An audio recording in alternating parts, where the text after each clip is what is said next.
Magandang araw. Nandito ako sa Freedom Project.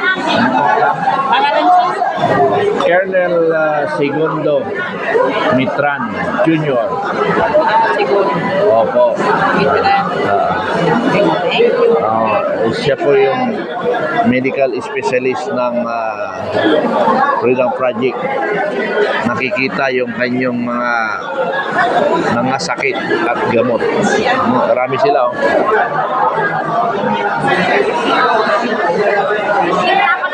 Antay mo na lang. Practice ko na lang muna to. Ito yung aking, ito yung nang-convince sa akin. Ay, grabe yan.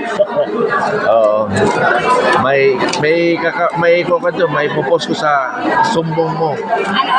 Ayun, grabe Ayun, yan. So, nandito tayo ngayon sa opisina sa Freedom Project. So, grabe kasi diba, nandito si Sir, kasama natin. So, kung ikaw, mapanood mo yung video namin. So, ako si Maluluyon. Isaya din po ako, Davao City. So, kung gusto mo Kababayan kami. Sa Freedom Project, alamin mo lang kay Sir, no? So, pag-usapan natin kung anong magandang gagawin sa Freedom Project. Kung ikaw, mag-join ka dito, magtutulungan tayo. So, kapapayag, nakita mo yung video to, at higit sa lahat, diba? Alamin mo lang kay Sir yung Freedom Project, magtulungan tayo. So, nandito kami sa opisina. Ayan, napakadami ating office dito. Ayan, no? Diba? Ganun maganda yung office natin, sobrang dami. Ayan. Okay. Salamat, ma'am. Ito, pabalik ka kasi ka.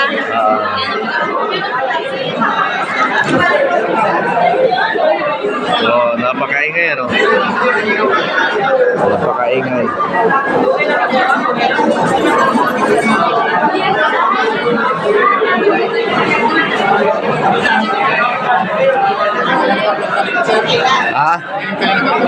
Ngayon lang ako napunta at I'm happy na nandito ako.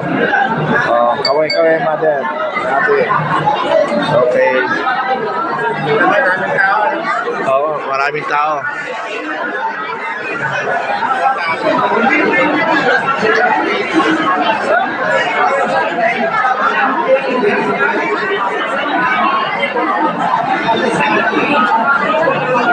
Ticket para sa anniversary sa 13.